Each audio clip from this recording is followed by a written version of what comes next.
കുട്ടികൾക്ക് കൊടുക്കാനെടുത്തത് കൊണ്ടേ പാല് കുറവാ. ഓ அதுக்கு என்ன இது போதும். ഇന്ന് ജോസിൻ്റെ വീട്ടിൽ കൊടുക്കണ്ട. ഓ അങ്ങ് കൊടുത്താലും പ്രശ്നത്താ, കൊടുത്തില്ലെന്നാലും പ്രശ്നത്താ. അതെന്തൊരു മനുഷ്യൻ. ആ പാവം அந்த അമ്മാവും മോളും. ആ ജോസിന് എന്താ പ്രശ്നം? പ്രശ്നയാ ദിനവും കൂടി, അതുതാ പ്രശ്നം. ഇന്നലെ അവിടെ പ്രശ്നമായിരുന്നു. യാര് ജോസാ? അല്ലാതെ ആര്? ആ സൈഡിലെ ജനൽ തുറന്നാൽ എപ്പോഴും അവിടെ അടിയും പിടിയും തന്നെ. എല്ലാ ജനലും എപ്പോ തുറക്കക്കൂടാതെ തെരിയുമാ? ആ നമ്മ ഗീതമ്മ എങ്കേ? അവള് പാർട്ടിയുടെ കൂടെ അമ്പലത്തിൽ പോയി. ആ അവളല്ലേ சொன்ன പസങ്ങളെ കൂട്ടി എല്ലാം സുറ്റി പാക്കണമെന്ന്. അവര് തിരിച്ചു വരുമ്പം അവരെയും കൂട്ടി ഒന്ന് പോ. അയ്യോ ലേറ്റായി പോച്ച്. എന്നാ വേഗം പോയിട്ട് വാ.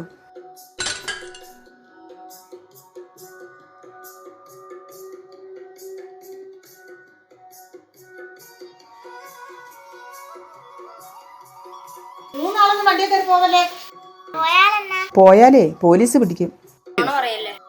നോണയല്ലടാ, എല്ലായിടത്തും ക്യാമറ വെച്ചേക്കുവാ.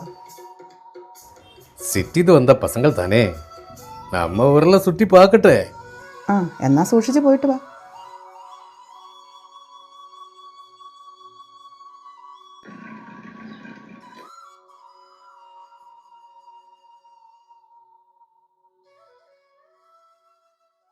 ഗുഡ് മോർണിംഗ് മീര ടീച്ചറെ. ഓ വെരി ഗുഡ് മോർണിംഗ് രഘുദാസ് സാറേ.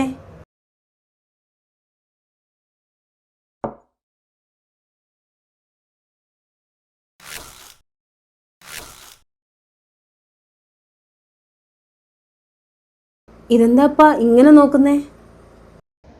ഞാനൊരു കാര്യം ചോദിച്ചാൽ സത്യം പറയുമോ? രഘുവേട്ടനോട് ഞാനിതുവരെ സത്യമല്ലേ പറഞ്ഞിട്ടുള്ളൂ. അതെ, എന്നാലും ഇതങ്ങനെയുള്ളൊരു കാര്യമല്ല. പിന്നെ എന്തിനാ ഈ മുഖവര? എന്നാ മുഖവരയില്ലാതെ തന്നെ പറയാം. സത്യത്തിൽ നിനക്ക് ബോറടിക്കുന്നില്ലേ മീര? എന്ത്? ഈ ലൈഫ്. രഘുവേട്ടൻ എന്താ ഉദ്ദേശിക്കുന്നത്? ഉദ്ദേശിക്കുന്നത് വേറൊന്നുമല്ല. കഴിഞ്ഞ 3 വർഷമായില്ലേ ഞാൻ ഈ കിടക്കയും വീൽ ചെയറുമായി ജീവിക്കുന്നു. അതിന്? അല്ല, എനിക്ക് വേണ്ടി നിന്റെ ജീവിതം കൂടി. മതി, നിർത്തും.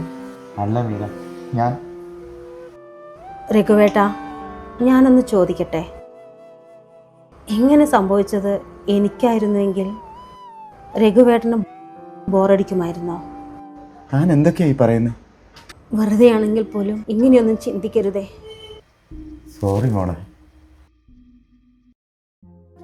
മരണം വരെ ഒരുമിച്ചുണ്ടാവണമെന്നല്ല, മരണത്തിൽ പോലും ഒരുമിച്ചുണ്ടാവണമെന്ന് ആഗ്രഹിച്ച് ജീവിതം തുടങ്ങിയവരല്ലേ നമ്മൾ. അതെ, പക്ഷേ ഒരു പക്ഷേയും ഇല്ല. നമ്മുടേത് വെറും ഒരു ക്യാമ്പസ് പ്രണയമാണെന്നും അതവിടെ തന്നെ അവസാനിക്കുമെന്ന് കരുതിയവരുടെ മുന്നിൽ ഇതുവരെ നമ്മൾ ഒരുമിച്ച് ജീവിച്ച് കാണിച്ചു കൊടുത്തില്ലേ? പിന്നെ ഇപ്പം എന്താ? ഒക്കെ ശരിയാ. എന്നാലും നീ ഇപ്പോൾ ഒരു ഭാര്യ എന്ന നിലയിൽ നിന്നും ഒരു ഹോം നേഴ്സിൻ്റെ നിലയിലേക്ക് മാറിയില്ലേ മീര? നീ ഇപ്പോഴും ചെറുപ്പാ. അതെ, ഞാൻ ചെറുപ്പാണ്. എന്നെ വേറെ കല്യാണം കഴിച്ചു വിടാൻ വല്ല ഉദ്ദേശമുണ്ടോ? ആഹാ, എന്നാൽ മാട്രിമോണിയിൽ നമുക്കൊരു പരസ്യം കൊടുത്താലോ? രഘുവേട്ടാ, ആ മുരുകൻ്റെ മോളും കുട്ടികളും വന്നിട്ടുണ്ട്. രാവിലെ കുട്ടികൾ മുരുകൻ്റെ കൂടെ സ്കൂട്ടിയിൽ കയറി പോകുന്നത് കണ്ടു. ഇനി അവിടെ ഉത്സവമായിരിക്കുമല്ലോ. പാട്ടിയും കുട്ടികളും മുരുകനും തിരിച്ചു പോകുന്നതിന് മുമ്പ് അവരെന്തായാലും ഇവിടെ വരാതിരിക്കില്ല. അവർ പോയി കഴിഞ്ഞാൽ പിന്നെ പാട്ടിയെ കാണാനേ കിട്ടില്ല. 1 മാസത്തേക്ക് കരച്ചിലായിരിക്കും. അതിപ്പോ മുരുകനും അങ്ങനെ തന്നെയല്ലേ? നമ്മുടെ മോളും മുരുകൻ്റെ മോള് ഗീതമ്മയും ഒരേ പ്രായക്കാരാ. 2 ദിവസം അവധി കിട്ടിയാൽ അവളും കുട്ടികളും ഇങ്ങ് പോരും. 150 രൂപ ബസ് കൂലി ഉണ്ടെങ്കിൽ ഗീതമ്മയ്ക്കും കുട്ടികൾക്കും വന്നു പോകാം.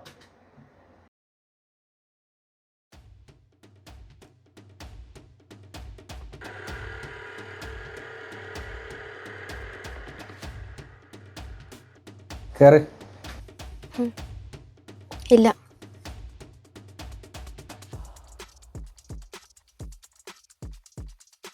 ഛെ.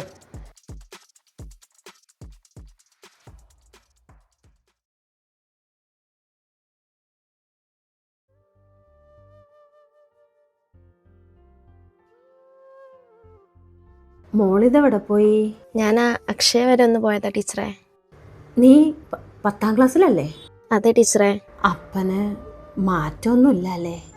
അതിനി മാറുമെന്നില്ല ടീച്ചറെ. മറ്റെന്തെങ്കിലും ആയിരുന്നെങ്കിൽ സാരമില്ല, ശരിയാകും എന്നൊക്കെ പറയാമായിരുന്നു. ഇതിപ്പോ പരീക്ഷ കഴിഞ്ഞിട്ട് വേണം എന്നെ ദൂരെ എവിടെയെങ്കിലും ആക്കണം എന്ന് അമ്മ പറയുന്നത്. പക്ഷേ ജോസിനെ കണ്ടാൽ അങ്ങനെ ഒന്നും തോന്നൂലല്ലോ. ഞങ്ങളെയൊക്കെ കാണുമ്പോൾ ഭയങ്കര ബഹുമാനാ. എന്നാ ഞാൻ പോട്ടെ ടീച്ചറെ.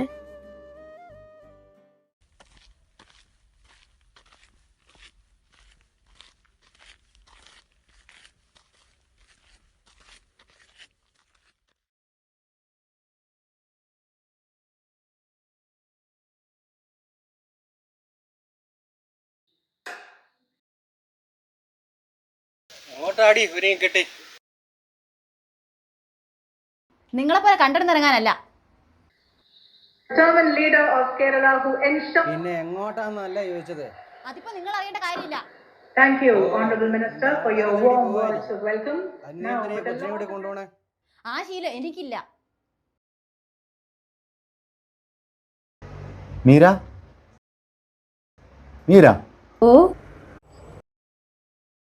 പുറത്തെന്താ ഒരു ബഹളം? അതിന്ന് ജോസേട്ടൻ നേരത്തെ തുടങ്ങിയിട്ടുണ്ടാവും. നീ ആ ജനലൊന്ന് തുറക്ക്.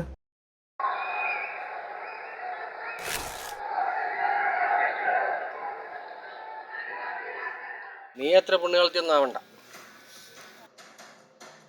ഒരു പാവം കെട്ടിയവനെ ചെറുക്കൻ കൊച്ചിനെ ഇട്ടേച്ചല്ലേ ഇവളെ ഒക്കത്തെടുത്ത് വെച്ച് എൻ്റെ പുറകെ എറി പോകുന്നത്. അതെ, എനിക്ക് അങ്ങനെ ഒരു അബദ്ധം പറ്റിപ്പോയി. അതിന് ഞാൻ അനുഭവിക്കുന്നുണ്ടല്ലോ. പക്ഷെ എൻ്റെ മോളെ, അവളെ ഞാൻ നിങ്ങൾക്ക് വിട്ടുതരില്ല. നീ എന്നാ ചെയ്യുന്നോ? എൻ്റെ മോളെ തൊട്ട് ആ കൈ ഞാൻ വിട്ടും. എന്നാ നീ വെട്ടടി. രഘുവേട്ടാ, രഘുവേട്ടാ, അയാൾ അവരെ കൊല്ലും. നിനക്കെന്താ അതിനുള്ള ധൈര്യമൊന്നും അയാൾക്കില്ല. നിന്നെയൊക്കെ തീറ്റിപ്പോറ്റി ഇത്രയും ആക്കാൻ അറിയാമെങ്കിൽ ബാക്കിയും ജോസിന് അറിയാം. എൻ്റെ ചെലവ് കഴിയുമ്പം ഞാൻ പറയുന്നതൊക്കെ കേൾക്കേണ്ടി വരും.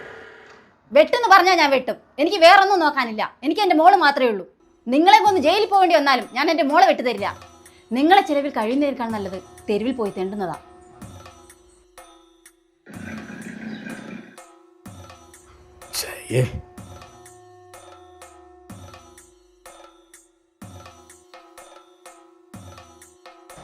എന്നാ ഇറങ്ങിപ്പോടി.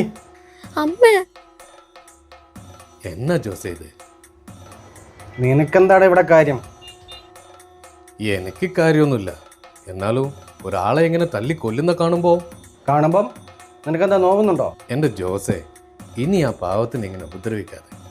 അതാ ചോദിച്ചത്, നിനക്ക് നോവുന്നുണ്ടോന്ന്. ഇത് കണ്ട എനക്കല്ല, മനുഷ്യന്മാർക്ക് എല്ലാം നോവും. അങ്ങനെ നോവാൻ ഇവൾ നിന്റെ ആരാടാ? എൻ്റെ ആരും അല്ല. എന്നാലും ഇങ്ങനെ മഹാഭാവം ചെയ്യരുത്. നിന്റെ ആരും അല്ലെങ്കിൽ നീ നിന്റെ വീട്ടിൽ പോടാ. ഇവിടുത്തെ കാര്യം നോക്കാൻ എനിക്കറിയാം. അതോ ഞാനില്ലാത്തപ്പം നീയാണോ? എന്ത് വർത്താന ജോസ നീ പറയണേ? വേണ്ട, ഞാനൊന്നും അറിയില്ലെന്ന് കരുതണ്ട. നീ എന്തറിഞ്ഞുന്നാ? നിന്റെ പാല് കൊടുക്കലും മോര് കൊടുക്കലും എല്ലാം ഞാൻ അറിയുന്നുണ്ട്. ഞാനെന്താ പൊട്ടണമെന്ന് വിചാരിച്ച നീ? കടവുളെ, ഇവിടെ ഒരു കടവിളയുള്ളൂ, അത് ഈ ജോസാ. ഇറങ്ങി പോടാ. വേണ്ട ജോസേട്ടാ, അയാൾ പൊക്കോട്ടെ. മുരുകണ്ണ, നിങ്ങൾ പൊയ്ക്കോളൂ. അങ്ങേർക്ക് ഭ്രാന്താ. അതേടി, എനിക്ക് ഭ്രാന്താ. ഈ ഭ്രാന്തൻ്റെ കൂടെ കഴിയാൻ പറ്റില്ലെങ്കിൽ ഈ നിമിഷം ഇറങ്ങിക്കോണം. കൂട്ടിക്കൊണ്ട് പോടാ. 40 കൊല്ലമായി കേരളത്തിൽ വന്നിട്ട് ഇതുവരെ இந்த மாதிரி ഒരു மனிதனை பார்க்கவில்லை. அம்மா, இந்த பைத்தியக்காரனை விட்டு அந்த குழந்தையை கூட்டி எங்கேயாவது ஓடிப்போ.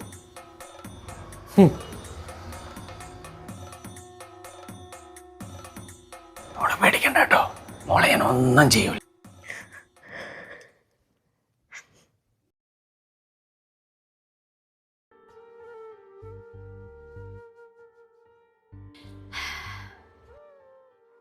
ലഹരി ഉള്ളിൽ ചെന്നാൽ പിന്നെ ആർക്കെങ്കിലും എന്താ ചെയ്യുന്നതെന്ന് പറയാൻ പറ്റുമോ? നമുക്ക് അവളെ അങ്ങ് കൂട്ടിയാലോ? ആരെ? ലീലാമ്മയോ? അല്ലെന്നേ, ആ കുട്ടിയെ ഇപ്പോ 10ാം ക്ലാസ്സിൽ പരീക്ഷ എഴുതാനിരിക്കുന്ന കുട്ടിയാ. എന്നിട്ട് വേണം അയാൾ മാരകായുധങ്ങളുമായി നമ്മുടെ വീട്ടിലേക്ക് കയറി വരാൻ. പക്ഷെ ആ കാട്ടാളുടെ കയ്യിൽ നിന്ന് ആ കുട്ടിയെ രക്ഷിക്കണം നമുക്ക് രഘുവേട്ടാ. അതിനൊക്കെ ഇപ്പോൾ ഒരുപാട് സർക്കാർ സംവിധാനങ്ങളില്ലേ, നമുക്ക് ആ വഴി ആലോചിച്ചാൽ പോരെ? ആ, നിന്റെ ഏതോ ഒരു സ്റ്റുഡൻറ്റ് വനിതാ സെല്ലിൽ വർക്ക് ചെയ്യുന്നുണ്ടെന്നല്ലേ നീ പറഞ്ഞത്? അവളെ വിളിച്ച് താനൊന്ന് കാര്യം പറയടോ. അതൊന്നും വേണ്ട, അതിൻ്റെയൊക്കെ പുറകെ പോകാൻ എനിക്ക് വയ്യ. Come through the Honorable Chief Minister of our state. തൽക്കാലം നീ ആ ജാലകം അടച്ചേക്ക്. എന്നിട്ട് തൻ്റെ ശിഷ്യയെ വിളിച്ച് കാര്യം പറ. ചെയ്യേണ്ട കാര്യങ്ങൾ ചെയ്യേണ്ട സമയത്ത് തന്നെ ചെയ്യണം. ബാക്കിയൊക്കെ വരും പോലെ വരട്ടടോ. രഘുവേട്ടാ, അവിടെ ആരെയും കാണുന്നില്ല. അയാൾ അവരെ എന്തെങ്കിലും ചെയ്തിട്ടുണ്ടാകുമോ? ഒന്നും ഉണ്ടാവില്ല എന്ന് വിശ്വസിക്കാം. ഓരോ ജാലകങ്ങളും നമുക്ക് കാണിച്ചു തരുന്നത് ഓരോ ജീവിതങ്ങളാണ്. എന്നാലും ചില ജാലകങ്ങൾ അടഞ്ഞു തന്നെ കിടക്കുന്നതാണ് പലപ്പോഴും നല്ലത്.